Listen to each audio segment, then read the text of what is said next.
Hola amigos, ¿qué tal? ¿Cómo estáis? Os mando un saludo, estamos otra vez de nuevo y con este vídeo lo que vamos a hacer es cerrar ya el aparato respiratorio. Vamos a ver el tercer y último vídeo correspondiente al aparato respiratorio,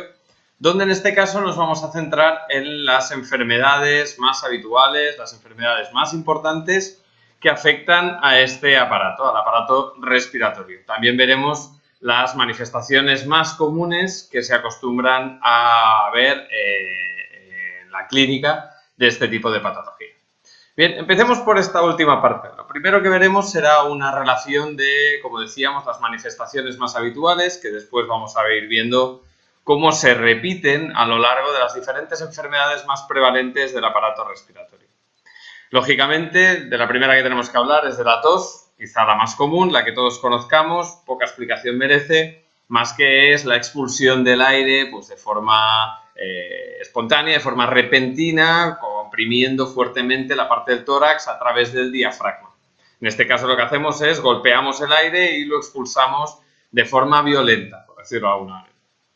Otra manifestación bastante habitual, de la que hablaremos y veremos que se repite, lógicamente, cuando el aparato respiratorio se ve afectado, es la referencia que puede hacer la persona afectada de disnea. La disnea es una dificultad respiratoria que manifiesta la persona en sí, es decir, que es una valoración subjetiva que hace la persona. Es una sensación de falta de aire, como si no nos llegara a los pulmones. Es decir, esta disnea se puede manifestar de diferentes maneras. Podemos encontrarnos casos donde después de correr en sprint, por ejemplo, durante 1 kilómetro o 200 metros, pues lógicamente vamos a referir una cierta disnea, va a haber una cierta dificultad respiratoria porque hemos hecho un esfuerzo intenso. Entonces esa disnea, por así decirlo, estaría justificada. Ahora bien, cuando nos encontramos situaciones donde por el simple hecho de subir unos escalones o tal vez incluso al desplazarnos caminando por una superficie llana ya empieza a aparecer esta dificultad respiratoria, ya empieza la persona a referir esta dificultad para llenar los pulmones de aire, entonces en estos casos seguramente nos va a llamar un poquito más la atención. En ciertas circunstancias, incluso esta disnea puede aparecer en reposo, ya sea por una cuestión, digamos, psicoemocional, como es en los cuadros de ansiedad, donde la persona tiene esta sensación de que no llega a llenar los pulmones de aire, que no puede respirar, o en patologías concretas que veremos más adelante que afectan al aparato respiratorio y que cuando ya están en fases, digamos, avanzadas, pues pueden, por ejemplo, generar esta disnea en reposo a la persona que esté afectada. Otra manifestación que también deberemos valorar y que nos dará indicaciones de en qué situación nos encontramos será tanto el ritmo como la frecuencia y la profundidad incluso de la respiración, en un sentido y en el otro. Quiero decir que una respiración muy lenta nos va a dar una indicación y una respiración excesivamente rápida pues también nos daría pistas de que algo está aconteciendo, de que algo está pasando. Con lo cual, la alteración, la frecuencia respiratoria, será también un valor que debemos considerar. Otra manifestación típica, que tal vez no sea tan conocida, pero que es importante, es cuando hablamos de la cianosis. Nos referimos a la cianosis como esa coloración azulada que suele aparecer tanto en las uñas, encías y algunas membranas de la mucosa, como son pues eso, las encías o la parte distal de los dedos, y esta coloración azulada se da por falta de oxígeno en la sangre. Con lo cual, cuando aparece, nos está indicando que la ventilación no está siendo del todo eficiente. Puede ser por múltiples causas, pero sí que es una manifestación interesante que deberemos considerar en cuanto a pues eso, las manifestaciones que se dan relacionadas con el aparato respiratorio. Después está la hipersecreción de moco, cuando hay pues, mayor generación de moco en el tracto. La expectoración de este moco, que es la expulsión del esputo a través de la tos, a través de ese impulso fuerte que hacemos del aire, a veces podemos expectorar el moco que se encuentra en las vías respiratorias. Y en algunos casos hablamos de hemoptisis, cuando esa expectoración no solo va acompañada de mocos, sino que a veces también se acompaña de sangre o es una expectoración de sangre. Entonces, en esos casos hablamos de hemoptisis. expectoración con presencia de sangre. Y en última instancia, pues hablaremos de los dolores referidos de las zonas afectadas, ya sean muy locales, como pueden ser en la cavidad nasal o bucal, la garganta, por ejemplo, cuando hay una irritación de la mucosa de la nariz, o por ejemplo, cuando esa irritación se produce a nivel de la laringe o de la faringe, la parte alta, pero también, a veces, cuando hay una afectación a nivel pulmonar, pues se puede referir una cierta molestia, dolor en el tórax, que ya puede ser o bien por una presencia una presencia inflamatoria por una infección que genera pesadez y dolor en el tórax, como por ejemplo por la tos repetitiva que acabe generando pues un cierto dolor muscular que, bueno, nos provoca estas molestias en el tórax. Esto en cuanto a un conjunto de manifestaciones que veremos que se pueden ir repitiendo en base a las diferentes enfermedades de las que vamos a hablar a continuación. Y lo que haremos será detallarlas de la misma forma que en los vídeos anteriores hemos segregado, por así decirlo, el estudio del aparato respiratorio. Es decir, veremos en primera instancia las enfermedades referentes a las vías superiores, a la parte alta del aparato respiratorio, después a las vías bajas y por último las correspondientes al tejido pulmonar, a los pulmones en concreto. En cuanto a las enfermedades de las vías altas, hablaremos de algunas otras, pero las más comunes, la más habitual y de la que quería hacer especial hincapié sobre todo al inicio porque genera confusión y es lógico que así sea porque veremos que tienen muchos puntos en común, son la gripe y el resfriado. Muchas veces nos referimos a la una o a la otra sin entender exactamente cuál es la diferencia y hablamos de gripe cuando padecemos un resfriado y viceversa. Entonces, vamos a ver, por así decirlo, cuáles son los puntos en común que pueden llevarnos a la confusión y al mismo tiempo cuáles son aquellos puntos que destacan, digamos, como diferencias. Y para hacerlo tenemos esta especie de tabla que nos puede ayudar a seguir comparativamente cuáles son esas similitudes y diferencias entre la una y la otra. Bien, en ambos casos, cuando hablamos de gripe y de resfriado, de lo que estamos hablando es de una infección que se produce en la parte de las vías superiores, de las vías altas del aparato respiratorio, producida por un virus. En el caso del resfriado estamos hablando de una inflamación de las vías altas por un virus que se conoce como rinovirus. Hay diferentes tipos de rinovirus, se conocen hasta más de 200 tipos de rinovirus, y en cambio en el caso de la gripe, esta inflamación de las vías altas, esta inflamación que se da por la infección del virus, es por el virus de la influenza. Es decir, que sintomáticamente se podría parecer, la manifestación podría ser en una primera instancia parecida, pero la causa que la origina, aunque sean infecciones víricas, son distintas, son dos virus distintas. El hecho de que sean virus distintos va a provocar que las manifestaciones sean al mismo tiempo diferentes. En cuanto a los resfriados, vemos que las manifestaciones, los síntomas, son más bien locales, es decir, encontraremos rinitis o faringitis, laringitis, es decir, inflamaciones de las mucosas de cavidades específicas, como son la nariz y la boca, así como tos que puede ser irritativa y también con algo de expectoración, dolor al tragar por esa inflamación que se produce en la garganta. Y en el caso de que aparezca fiebre, pues se podría dar con febrícula, es decir, generalmente un resfriado no cursará con fiebres altas, habitualmente. En cambio, en el caso de la influenza, en caso de la infección por influenza, en caso de la gripe, vemos que las manifestaciones son muchísimo más generales, son más sistémicas, es decir, el malestar va a ser general, vamos a cursar con dolor muscular generalizado, mucho decaimiento, puede haber cefalea también, y en el caso de que haya presencia de fiebre, lo más habitual es que esa fiebre ya sea más alta.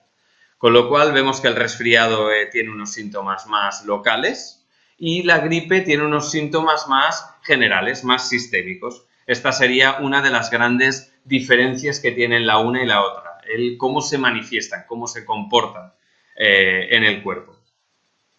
En cuanto a su forma de contagio, vemos que también se parecen mucho, puesto que ambas se contagian por medio de las gotitas procedentes de la tos o de los estornudos de personas que ya son infectadas, y como son generalmente virus muy infecciosos, pues se contagian de los unos a los otros. Los periodos de incubación sí que pueden ser muy variables, pero alrededor de los 2 o 3 días suele ser lo más común, y la durabilidad, pues en este caso también es bastante variable, pero muchas veces de 1 a 2 semanas pues no nos la quita nadie, ¿no? En cuanto a los tratamientos, pues también vemos que tienen tratamientos comunes, es decir, comúnmente se conoce, ¿no?, como que la gripe, digamos que con tratamiento médico dura 1 semana y sin él dura 7 días. No tenemos un tratamiento específico para combatir esa infección vírica, al margen del preventivo que se puede hacer a través de las vacunas, que tendrá pues la eficacia que tenga en función del año, pero sí que tenemos una serie de medidas generales que pueden ser interesantes considerar y tener en cuenta para nosotros o para nuestros allegados en ambos casos, que son beber líquidos abundantes, pues más bien tibios, que puedan mantenernos hidratados, sobre todo para fluidificar el moco y tener mayor facilidad para expectorarlo y hidratar el cuerpo, que en caso de febrícula pues también pierde muchos líquidos, al mismo tiempo como descansar, que el propio cuerpo nos lo va a pedir, reposar, y valorar la necesidad, en caso de que sea pues imperativo, de medicamentos como analgésicos que nos permitan combatir un poco esas molestias, ya sean locales o más generales, en el caso de la gripe, y si la fiebre es muy alta, pues valorar también la necesidad o no de tomar antitérmicos. Sí es interesante en ambos casos, en el 90% de los casos, cuando hablemos de personas sanas, padecerán una gripe, un resfriado, pues lógicamente nos va a dejar chafados, será 1 semana o 2, probablemente no van a ser las mejores del año, pero normalmente, pues bueno, cursa, pasa como una ola y al mismo tiempo que vamos empeorando, poquito a poco vamos recuperando a la normalidad y desaparecen esas molestias. Pero sí que cuando estas enfermedades se complican, pues tal vez sea interesante vigilar esas potenciales complicaciones, como podrían ser bronquitis que condicionaran un poco el paso del aire. Hablaremos después de la bronquitis más adelante y veremos de qué se trata, así como posibles neumonías, sobreinfecciones de ese moco que puedan derivar en neumonía, de la que también hablaremos posteriormente, o infecciones, por ejemplo, del conducto auditivo, es decir, otitis. Todo esto son complicaciones que pueden darse producto de un resfriado o de una gripe que no acaba de mejorar y que va empeorando. Si no es así, pues como decíamos, el tratamiento base será reposo, hidratación, valorar la necesidad o no de utilizar medicamentos como antitérmicos y analgésicos y poco más, dejar que pase. Centrarnos mucho en todo lo que es la terapia preventiva, si estamos en un hogar, por ejemplo, o compartimos una oficina con otra gente, porque ya hemos dicho que son infecciones víricas muy infecciosas, con lo cual tratar de evitar, por ejemplo, taparnos con las manos al toser o al estornudar, porque esas gotitas quedan impregnadas en la mano y luego, por ejemplo, cuando entramos en contacto con otra persona podemos infectarla, o bien tener la precaución de lavarnos muy a menudo las manos, y si no, pues al toser, al estornudar, si no disponemos de un pañuelo, que es mejor que sea desechable, pues es preferible tal vez utilizar el codo, el ángulo del codo, para que las manos en este caso queden libres. Siempre, pues eso, centrándonos mucho en la higiene, en la prevención y en evitar los posibles contagios. Bien, otra enfermedad también habitual que vemos en la parte alta del aparato respiratorio es la rinitis aguda. La rinitis es una inflamación que generalmente es de corta duración, suele tener un foco muy específico cuando la rinitis cursa sola. Se suele asociar también a una cierta hipersecreción, se genera más moco en la cavidad nasal y habitualmente esa hipersecreción de moco sumada a la inflamación de la mucosa pues genera la dificultad del paso del aire a través de la nariz. Podríamos referirlo como disnea, Lo que pasa en el caso de la rinitis, como es una afectación muy local de la cavidad nasal, generalmente el hecho de poder respirar a través de la boca nos permite aliviar, por así decirlo, esa falta de aire, esa sensación incómoda de congestión nasal que nos impide, pues, a pasar el aire a través del conducto nasal. Es habitual que cuando se inflama la mucosa nasal, pues esto produzca ya no solo moco, como decíamos anteriormente, sino también, pues, estornudos habituales. ¿Cuáles son las causas más habituales? Pues puede ser fruto de una infección local de la parte de la mucosa nasal, o puede ser también por el hecho de haber estado expuestos a irritantes químicos ambientales, pero la más habitual, la más frecuente por la cual desarrollamos cuadros de rinitis aguda, suelen ser por causas alérgicas, generalmente por la exposición a algún tipo de alérgeno causal, ya sea a nivel estacional o algo perenne que se encuentre en el ambiente, como pelos de gato, ácaros, polvo, o en el caso de la rinitis alérgica estacional, pues que generalmente está mucho más acotada a periodos específicos del año. En cualquier caso, pues lógicamente el tratamiento va a ser evitar el foco de riesgo. Si son irritantes químicos, pues deberemos o bien dotarnos de algún tipo de componente, vamos a decir así, auxiliar que nos permita, pues, no estar en contacto con esos irritantes, o bien estar en un ambiente mucho más abierto. Y si son alérgenos, pues entonces primero conocer cuáles son y segundo evitar su exposición. Al mismo tiempo hay un tipo de medicamentos que nos pueden ayudar a mejorar este tipo de cuadros alérgicos locales, que son los antihistamínicos. Los antihistamínicos permiten disminuir el nivel de histamina en el organismo, que es, digamos, la responsable de esta inflamación de las mucosas tras la exposición al alérgeno puntual, y permite que las mucosas, pues, se desinflamen y vuelvan a su digamos, estadio normal, a su estadio habitual. Otra enfermedad típica que corresponde, digamos, a la parte alta, pues es el síndrome de la apnea o de la hipoapnea del sueño.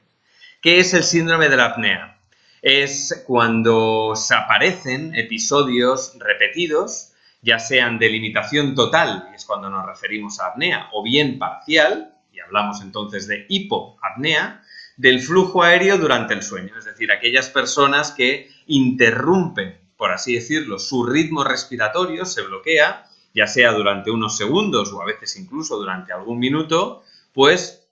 por alguna causa. Generalmente viene acompañado, pues, también de un ronquido muy típico que se bloquea y produce esta apnea.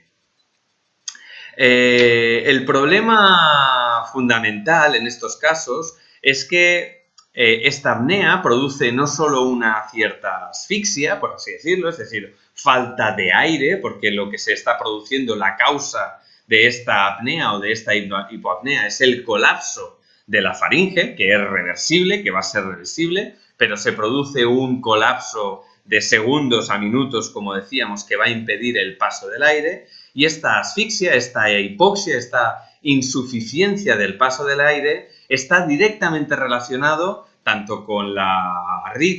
aparición de arritmias como factor de riesgo para la hipertensión, así como en casos de muerte súbita donde podría estar directamente relacionado también. En el caso de alguna aparición de ictus o cáncer, pues también hay algunos estudios observacionales que indican que el hecho de padecer este tipo de enfermedad, pues, pueda tener algún tipo de correlación. No solo eso, sino que generalmente ese bloqueo de la respiración, ese colapso que se produce a nivel de la faringe, para revertirse, lo que produce es una activación del sistema nervioso y, por lo tanto, un despertar de la persona. La persona necesita despertarse brevemente, muchas veces no es ni consciente, es decir, disminuye su nivel de profundidad en el sueño para poder recuperar su ritmo de ventilación, su ritmo respiratorio, y esto es lo que conocemos como microdespertares. Estos microdespertares producen una fragmentación del sueño que durante el día va a generar pues tanto somnolencia, cansancio, como dificultad para concentrarnos, porque la calidad del sueño, lógicamente, en este caso va a ser muchísimo menor. Es decir, vemos que este síndrome, estas apneas o hipoapneas, lo que producen es una falta de oxígeno que consecuentemente van a tener una implicación directa sobre las potenciales patologías que pueda padecer esa persona a través de la hipoxia, de la falta de aire, y al mismo tiempo en esa mecánica de dormirse, despertarse para recuperar el propio ritmo de la ventilación, pues también va a generar una incapacidad para, disfrutar de una calidad del sueño considerable que le permita tener una vida saludable también a lo largo del día. El conjunto de medidas que podemos, llevar a cabo generalmente son de tipo generales, es decir, cuando creemos que la obesidad o que el hecho del peso pueda tener una relación directa con esta apnea del sueño, generalmente la indicación de perder peso suele estar indicada y en muchos casos el hecho de perder peso tiene una relación directa, es decir, a veces el hecho de perder peso cuando tiene una relación directa automáticamente desaparece estas apneas o hipoapneas. Pero muchas veces pues las indicaciones son generales, es decir, perder peso o suprimir el tabaco, que es un irritante de la mucosa, así como eliminar el alcohol, sobre todo las últimas horas del sueño, porque afectan a nivel del sistema nervioso, que también puede tener una incidencia después en la aparición de estas apneas o hipoapneas, al mismo tiempo que mantener pues, buenos hábitos higiénicos del sueño, ya sea el hecho de dormir en una habitación pues, oscura, silenciosa, tratar de vigilar la posición, que esté bien ventilada, no utilizar dispositivos que puedan mantener nuestro sistema nervioso más alterado de lo que ya lo tenemos habitualmente, lamentablemente. Y cuando todas estas indicaciones generales no son suficientes, cuando después de llevar a cabo una serie de actitudes, higiénicas respecto a todo esto, pues vemos que no conseguimos resolver el problema, que estas apneas o estas hipoapneas persisten, pues en algunos casos es necesario utilizar dispositivos específicos que nos permiten mantener el ritmo respiratorio durante el sueño. Vemos en la imagen cómo el paciente pues, se acomoda en la cama con unas mascarillas que van atadas con unas cinchas y esto lo que hace es inducirnos una cierta presión de aire que cuando nosotros bloqueamos el ritmo respiratorio, lo que hace esto es inducirnos esa entrada de aire para que la respiración no se bloquee. Y ahora lo que veremos serán las enfermedades ya un poquito del tracto más bajo, de las vías inferiores, y hablaremos en concreto de la bronquitis aguda, de la que comentábamos antes que podía ser una complicación que se diera tanto de los resfriados como de las gripes, y veremos en qué consiste, y hablaremos también del asma bronquial. La bronquitis aguda es una inflamación aguda de los bronquios, sobre todo grandes y medianos, no tanto de las partes, pequeñas o de las partes distales de los bronquios, sino más bien de la parte grande o media de los bronquios de los pulmones. Y generalmente la causa, la más habitual, suele ser por una infección de un virus o una bacteria que lo que produce es un estrechamiento del calibre de estas vías. Y, lógicamente, al estrecharse el calibre, dificulta el paso del aire. Pueden haber también otras causas, como pueden ser una causa alérgica, de la misma manera que una rinitis podría ser fruto de una alergia inflama la mucosa de la cavidad nasal, pues puedan haber agentes alérgenos que lo que produzcan sea una inflamación de los bronquios y eso provocaría también una bronquitis aguda. Al mismo tiempo que también podría ser una causa irritativa como el humo del tabaco o contaminantes del aire también que pudieran inflamar la parte de los bronquios, pero lo más habitual en este caso, lo que vemos más común en el hospital, es que las bronquitis agudas suelen ser causadas por infecciones por virus o bacterias. El cuadro más habitual pues dependerá también de la afectación de los bronquios, pero lo más habitual suele ser que se inicie cursando con una tos que suele ser seca, en primera instancia, y que a medida que se va agravando, a medida que los bronquios se van inflamando, se produce también esa hipersecreción de moco, que lo que genera es que esa tos pues también venga acompañada de mucosidad. Puede ser que la bronquitis también curse con fiebre, que no suele ser muy alta habitualmente, que esa es la gran diferencia, porque sintomáticamente a veces se parecen mucho, pero esa es la gran diferencia que vamos a ver con las neumonías, que es que aunque el cuadro es parecido, las bronquitis suelen cursar con una fiebre más bien bajita, en cambio las neumonías, la fiebre suele dispararse bastante alta. Lógicamente, fruto de ese estrechamiento del calibre de los bronquios, aparece disnea, que a veces puede ser más o menos grave, pero aparece una cierta dificultad respiratoria, aparte de dolor en el pecho, por lo que comentábamos antes, esa inflamación de los bronquios que al toser repetidamente puede generar dolor muscular o la propia infección de los bronquios que refiera dolor en la parte del tórax. Generalmente, los cuadros de bronquitis duran aproximadamente 2 semanas o menos, generalmente. Y sí que deberemos tener especial cuidado con personas que ya estén enfermas, es decir, que tengan una cierta debilidad ya de base, porque sean mayores, porque sean muy pequeños, o porque tengan alguna patología de base que pueda hacer que la bronquitis pues, la acusen más que una persona pues, joven y saludable, o, por ejemplo, con pacientes que sean cardiópatas, ¿no? Que vayan a padecer, que tengan alguna patología de corazón que pueda hacer que se agrave la una a la otra. Esto podría acabar derivando en cuadros de insuficiencia respiratoria aguda que serían, digamos, pues ya cuadros más complejos que requerirían, pues lógicamente, la atención médica, desde luego, y en muchos casos el ingreso hospitalario. En cuanto a los tratamientos más habituales, lo que vemos es que la bronquitis va a requerir de un cierto reposo, no solo por esa disnea, esa dificultad respiratoria, sino porque a veces suele dejar bastante chafado también, beber muchos líquidos también, que nos va a permitir, pues como decíamos, expectorar y hidratar el cuerpo, eliminar posibles tóxicos que estén agravando la situación de base, y en este caso, pues lógicamente hablamos en concreto del tabaco, y valorar al mismo tiempo pues analgésicos que nos permitan digamos, llevar un poquito mejor esas dolencias o antipiréticos que nos permitan controlar la fiebre y las molestias que tengamos. Podemos optar, en algunos casos, cuando lo vayamos a gestionar a nivel doméstico, por así decirlo, podemos optar por los típicos vaos, vapores, que permiten humidificar las vías respiratorias y el moco para poder eliminarlo con mayor facilidad. Y en algunos casos, cuando ya vemos que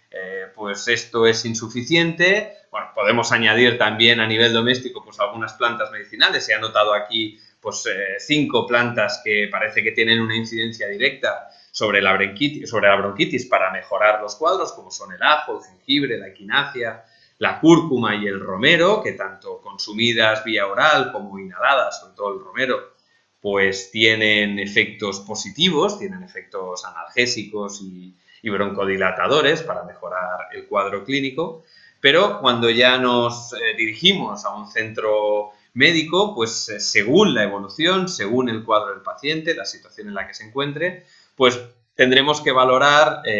la necesidad de utilizar o no antibióticos. Eso será cuando se trate de una infección bacteriana, que son las sensibles a los antibióticos. Cuando se trate de una infección bacteriana, si podemos filiarlo, pues a veces el uso de los antibióticos está indicado. Habrá que valorar también pues, el uso de algunos broncodilatadores si la disnea es aguda, si es severa y nos dificulta la expectoración y la respiración, pues puede ser que algunos broncodilatadores nos permitan aumentar un poquito el calibre de los bronquios. Y pongo en interrogante el uso de los antitusígenos porque, bueno, comentábamos anteriormente que la tos muchas veces pues también es el mecanismo que utilizamos para expectorar, para sacar el moco afuera. De tal manera que aunque a veces es muy incómoda la tos, pero cuando la cortamos, pues también estamos eliminando el mecanismo natural que el cuerpo tiene para, digamos, expectorar, para eliminar, para sacar afuera el moco y que no se quede estancado en los pulmones y que se pueda sobreinfectar. Por eso lo pongo en interrogante, porque los antitusígenos pues habrá que valorar muy bien si hay moco o no hay moco en los pulmones. Si no lo hay y es una tos muy irritativa, pues a veces los antitusígenos pueden calmar mucho esa sensación pesada de estar tosiendo todo el rato, pero cuando hay moco en los pulmones, pues no siempre es lo más indicado darlos, porque puede generar esto, ¿no? Que el moco se quede estancado y no podamos eliminarlo de forma eficiente.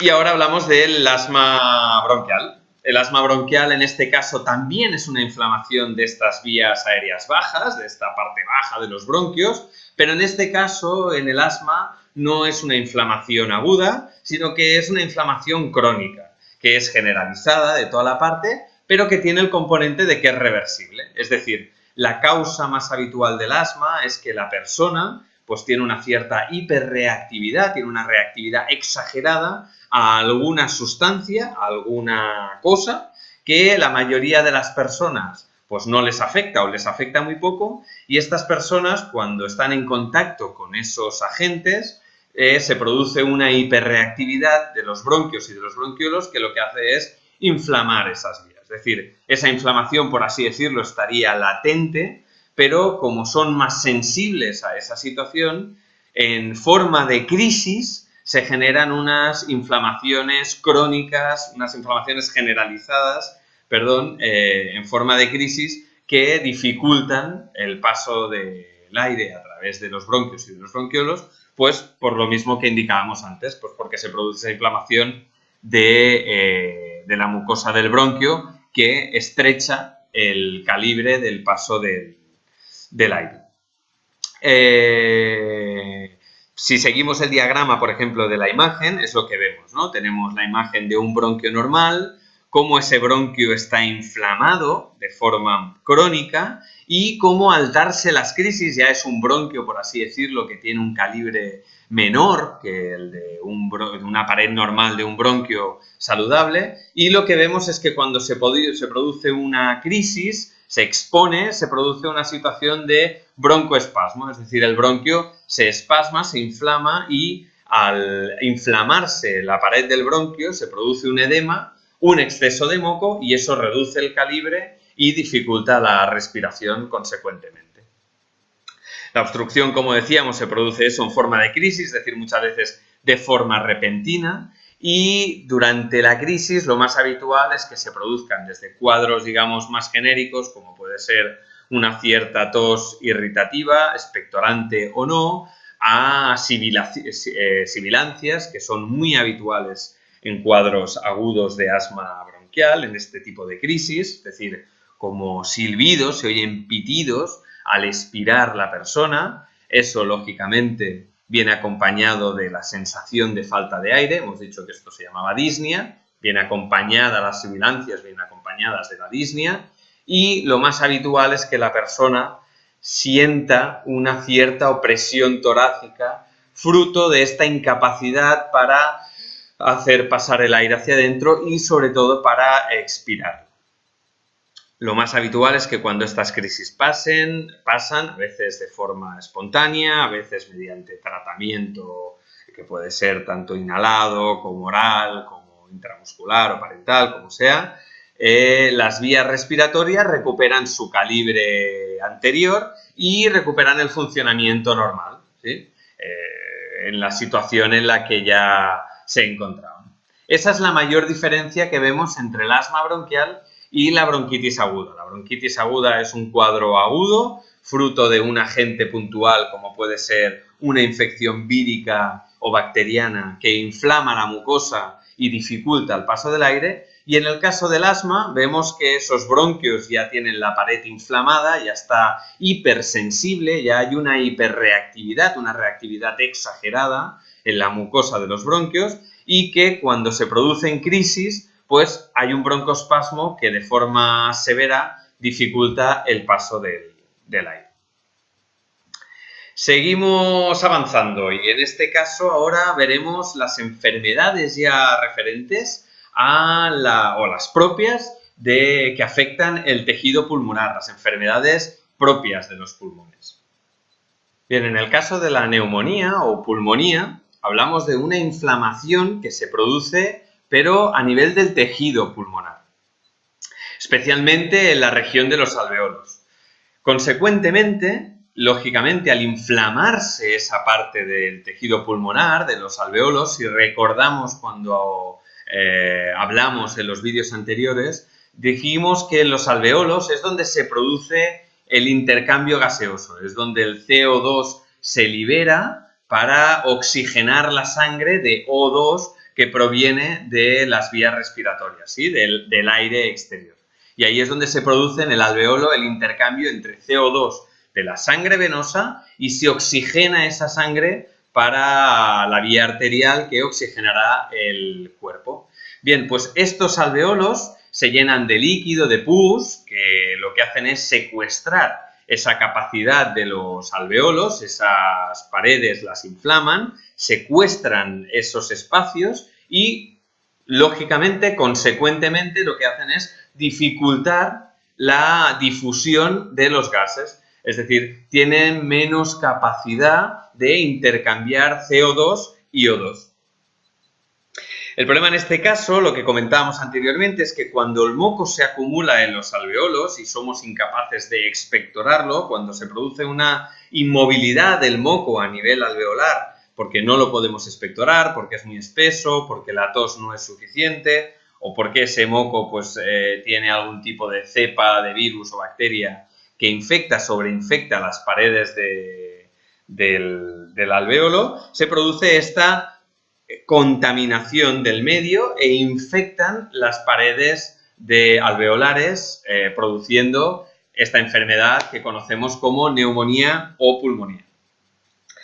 Las características más habituales suelen ser la dificultad respiratoria, por lo que comentábamos ahora mismo, porque se produce una dificultad para intercambiar gases, con lo cual hay una cierta insuficiencia, digamos, de oxígeno a nivel del torrente sanguíneo. Suele cursar con fiebre, como decíamos anteriormente, suele ser fiebre alta, que viene acompañada de escalofríos. Lógicamente, esa presencia de moco en el tracto, pues, generará tos y al haber una infección local, esa tos, lo más habitual es que sea dolorosa. Y, como comentábamos anteriormente al inicio del vídeo, cuando hablábamos de las manifestaciones y hablábamos del caso de la cianosis, esta es una de las enfermedades que, por ejemplo, en alguna situación podría cursar incluso con cianosis, puesto que como se produce una dificultad para intercambiar CO2 y O2, puede ser que la sangre que vuelve a irrigar todo el cuerpo, puede ser que no esté todo lo bien oxigenada que desearíamos y por lo tanto pueden haber ciertos déficits de oxígeno en algunos tejidos y esos tejidos suelen ser los más distales, como decíamos anteriormente, pues mucosas, encías, la parte distal de los dedos, que son las zonas que generalmente pues al sistema circulatorio le cuesta un poquito más hacerle llegar sangre y cuando esta sangre, pues como veíamos ahora, es más pobre en oxígeno, pues lógicamente van a ser donde se manifieste esta cianosis.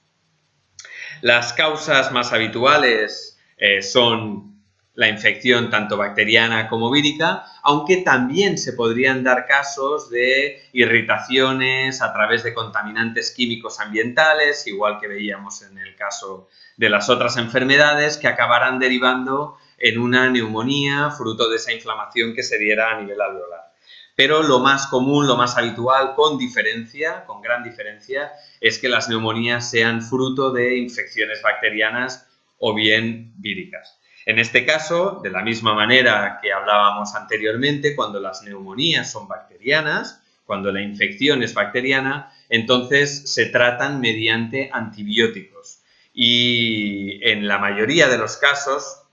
decimos aquí en la mitad de los casos, pero lo cierto es que la mayoría de los casos, muchas veces, este tipo de neumonía requieren de un cierto ingreso hospitalario. No quiere decir con esto que uno tenga que pasarse a veces muchos días, en algunos casos sí, sobre todo en el caso de pacientes pues ya con una cierta debilidad, gente mayor o gente con patología de base, pero muchas veces pues es necesario que ese tratamiento antibiótico sea inicialmente endovenoso, la primera, la segunda dosis, y por tanto pues a veces requiere de un ingreso que en algunos casos pues sí que será de una semana completa o de días, pero que en algunas circunstancias pues a veces es de horas, pero sí que va a requerir de este tipo de tratamiento más de tipo hospitalario.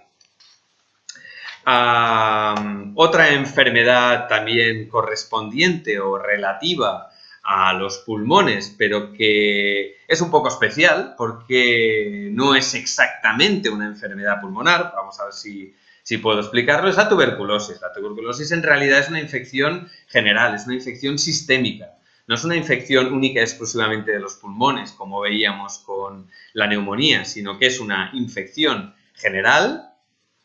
que afecta a los pulmones y a otros órganos, y que puede afectar a menudo a otros órganos también, pero que prominentemente, o sea, en la mayoría de los casos, pues lógicamente afecta a los pulmones siempre. La produce una bacteria que se llama Mycobacterium tuberculosis y se transmite de persona a persona a través del bacilo de Koch, que es el que alberga este Mycobacterium tuberculosis, y se transmite a través del aire. Es decir, el bacilo se contrae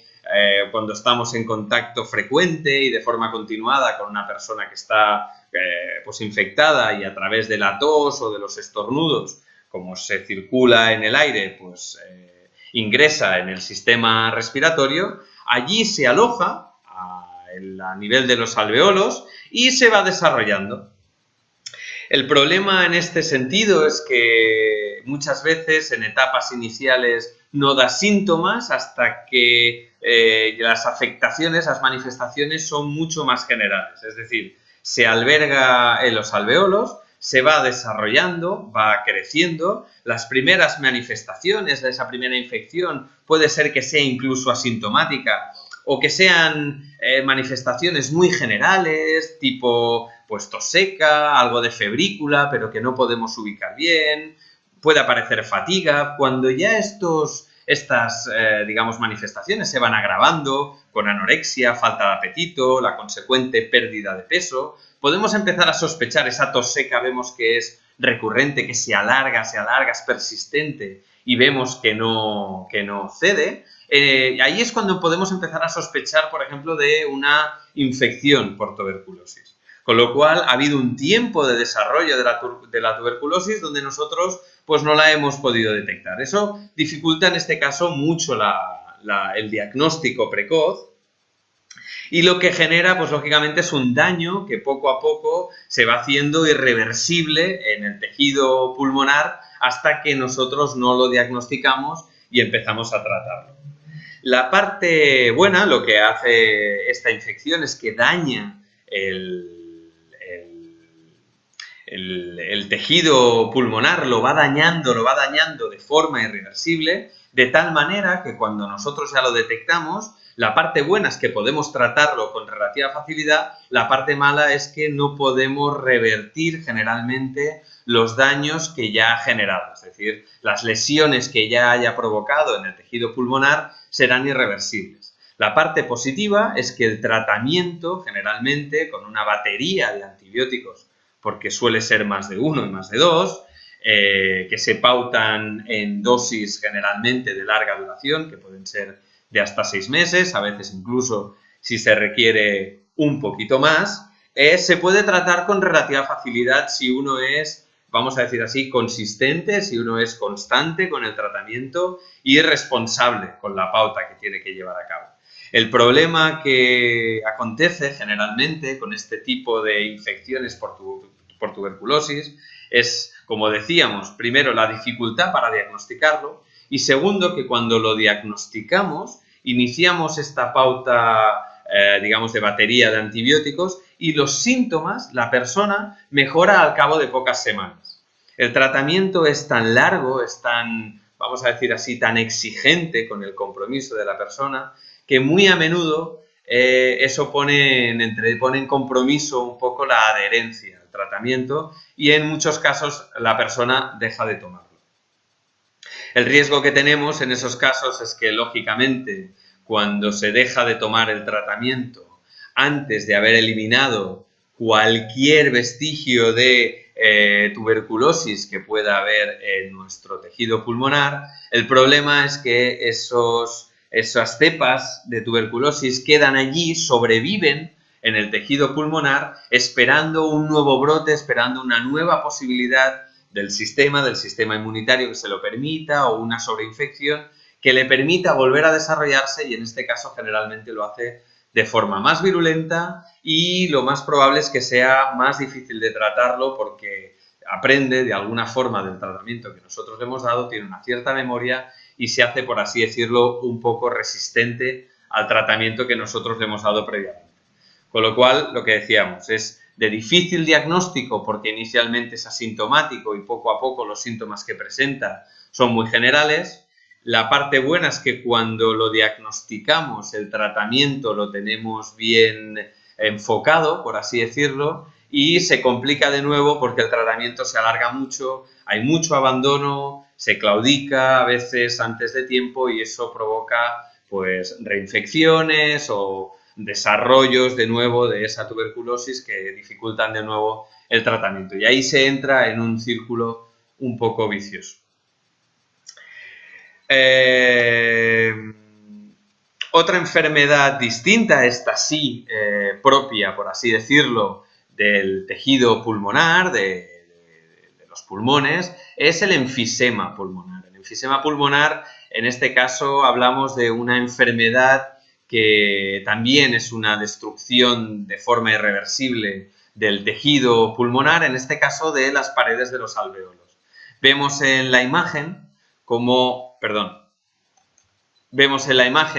en el caso de la neumonía lo que se produce es un secuestro de la cavidad alveolar, pues con fluidos, pus, sangre, líquido que se alberga en los alvéolos, mientras que en el caso del enfisema lo que vemos es que hay un agente que pueda dañarlo de forma persistente, de tal manera que esas paredes alveolares de poco a poco se van destruyendo, se van degenerando,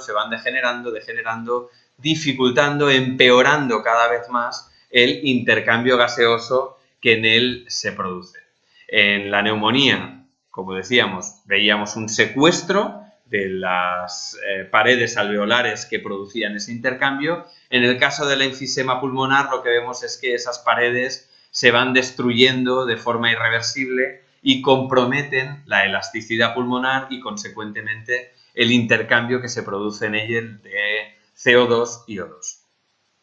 Las causas también pueden ser múltiples, desde contaminantes, la exposición a contaminantes pues de forma constante,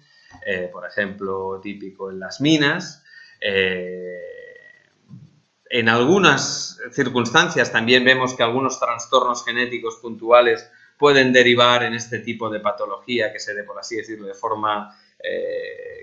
causal por este trastorno genético, pero sí vemos que hay una relación directa y con un porcentaje elevadísimo, como veremos más adelante, con la exposición, con el consumo de tabaco. Vemos que el tabaco en este caso es un factor de riesgo no solo para el enfisema pulmonar, sino para también los cánceres de pulmones que se puedan desarrollar y otros tipos de enfermedades que se puedan desarrollar, pero en este caso para el enfisema pulmonar, para esta destrucción, esta, digamos, degeneración de la capacidad de funcionabilidad de la pared alveolar, vemos que tiene una relación directa exagerada. Los síntomas, lógicamente, dependerán del estadio en el que se encuentre el enfisema, porque vemos que es una enfermedad que va degenerando, puede cursar con tos, irá apareciendo disnea, esa disnea muy probablemente pues cada vez se irá agudizando más, aparecerán silbidos porque habrá dificultad para entrar y salir y sacar el aire, y esto se traduce de forma global en una reducción de la capacidad respiratoria, tanto para desarrollar las actividades de la vida diaria como en algunos casos incluso pues en sedestación o a veces pues para dormir, donde necesitamos incorporar un poco la cama, por ejemplo. Es decir, nuestra capacidad respiratoria se va a ver comprometida cada vez de a poquito, pues un poquito más.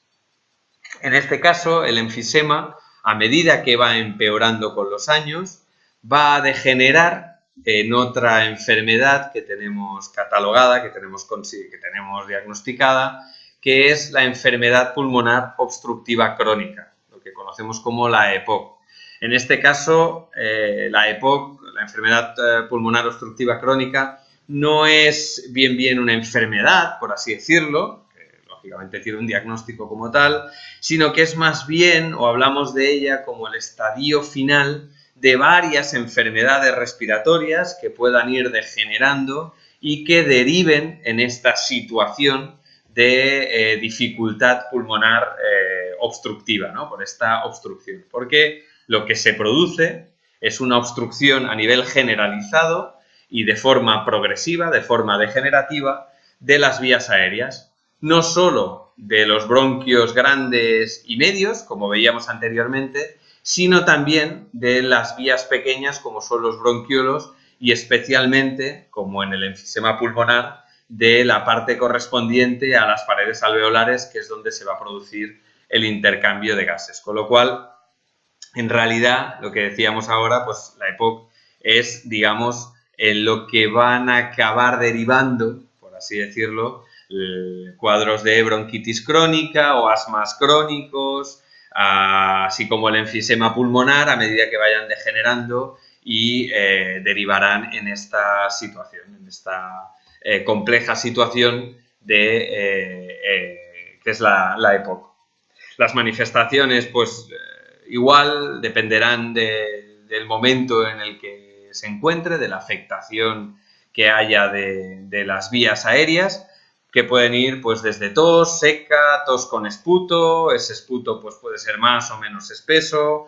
Podemos observar que lógicamente al dificultar el paso del aire y al cada vez estar más lesionado la pared alveolar, generalmente las bronquitis y sobre todo las bronquitis infecciosas cada vez se hacen más recurrentes, cada vez es más fácil que se produzcan bronquitis que reagudizan estos cuadros de EPOC porque el moco se acumula, se dificulta la expectoración y ese moco se sobreinfecta y lógicamente pues la disnea, la dificultad respiratoria, veremos que inicialmente será esfuerzos pues un poco mayores, como por ejemplo pues subir escaleras, y veremos que a medida que la enfermedad pues vaya avanzando, muy probablemente esa disnea también se irá agudizando y cada vez de forma progresiva será a esfuerzos menores. Deambular, incluso a veces pues el mero hecho de levantarse ya de una butaca pues ya genera disnea, o en algunos casos el hecho de hablar estando sentado pues ya requiere de un esfuerzo. De hecho, en algunas situaciones lo que observamos es que en los casos de EPOC avanzado, una persona, por ejemplo, podría ser incapaz de apagar una vela a menos de un palmo de distancia de la boca, ¿no? Tendría dificultad para expectorar el aire con el suficiente aire como para apagar una vela. Esto, pues lógicamente, conduce a la persona a una situación de insuficiencia respiratoria que vamos a tener que controlar de cerca para, bueno, pues sobre todo aliviar la situación de la persona en la medida de lo posible. Para diagnosticar la EPOC, pues deberemos servirnos de algún tipo de pruebas complementarias, y en este caso tenemos dos que son las mejores, que son las más indicativas, que son por un lado la espirometría y por el otro la gasometría. La espirometría no es más que la medición de la expiración forzada. Y eso nos permite ver el lentecimiento que tenemos a la hora de expirar el aire, ¿no? La espirometría es la medición de la expiración y medimos cómo se ralentiza la incapacidad para expulsar el aire. Y en el caso de la gasometría, de la medición de gases, lo que hacemos es medir las concentraciones de oxígeno y de dióxido de carbono en sangre y vemos que en estos casos pues la concentración de CO2 es mayor y que la concentración de O2 en sangre disminuye. En estos casos, pues con estos dos métodos diagnósticos complementarios, pues nos servimos para poder diagnosticar la EPOC. En cuanto al tratamiento, pues de alguna manera ya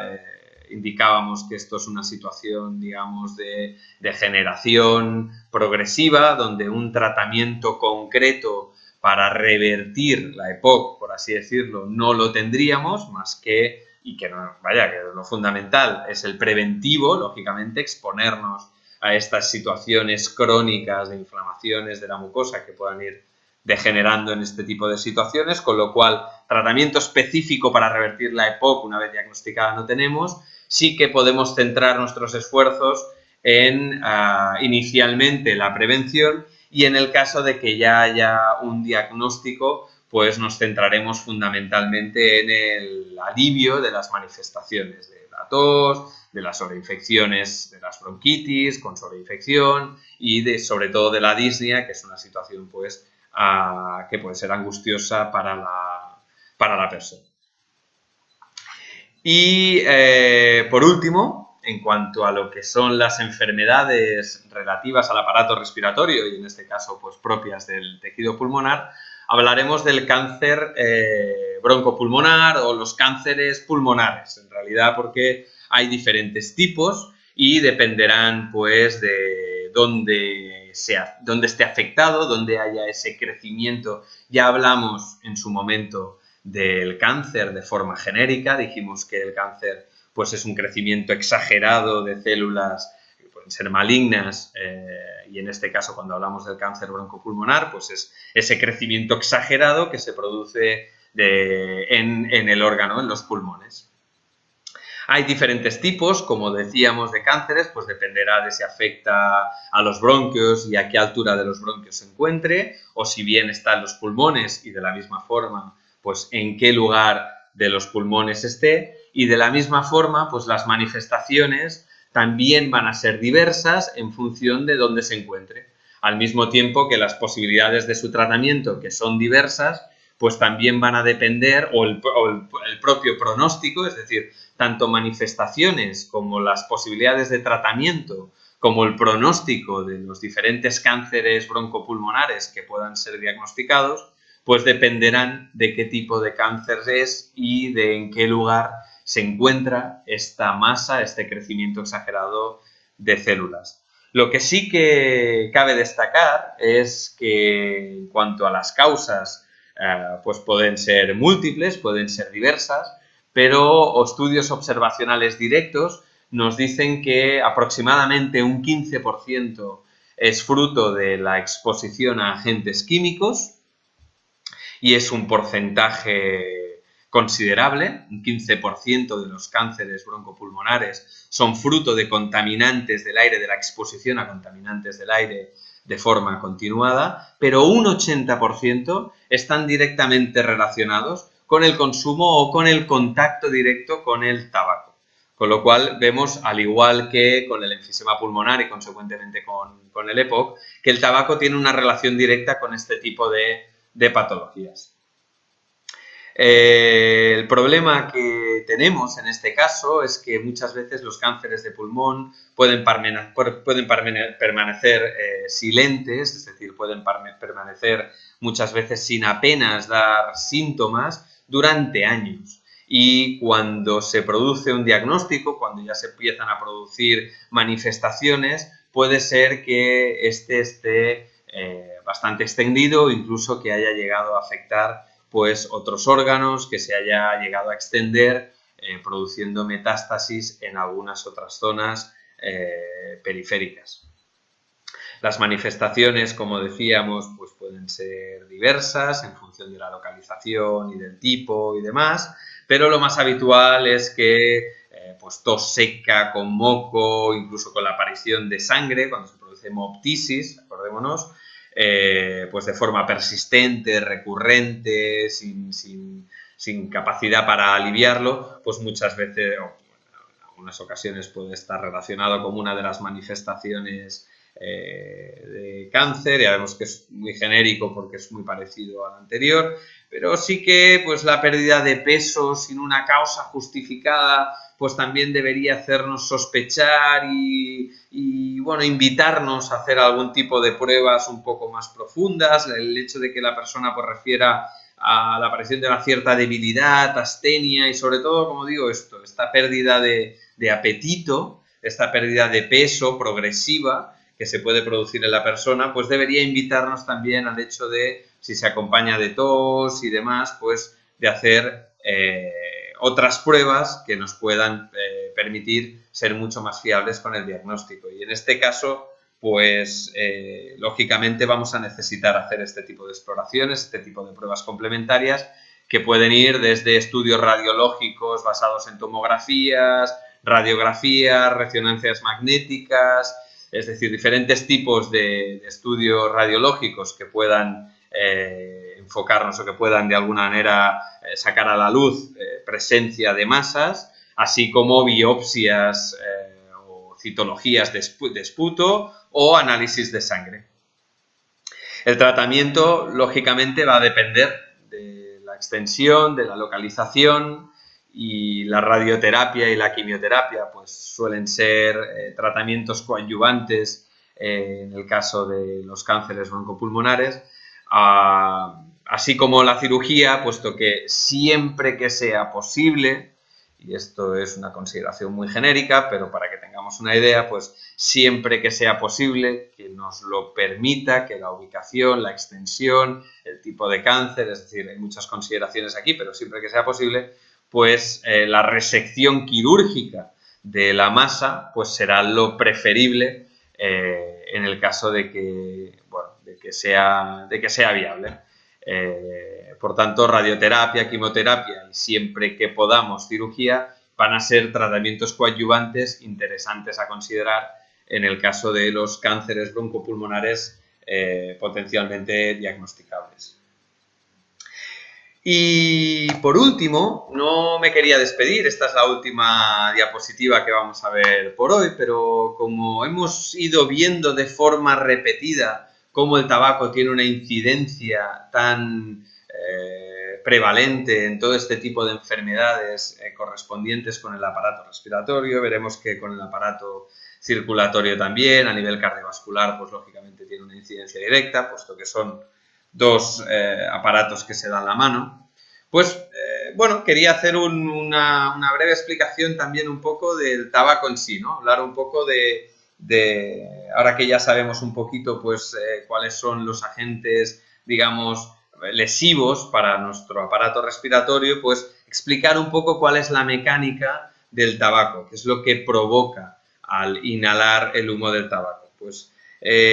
cuando nosotros estamos inhalando el humo del tabaco, este humo, al dirigirse por el tracto respiratorio y llegar hasta los alveolos, lo que produce es una inflamación leve, pero crónica, sostenida, de todo el tracto respiratorio, desde las vías altas, que puede tener consecuencias menores,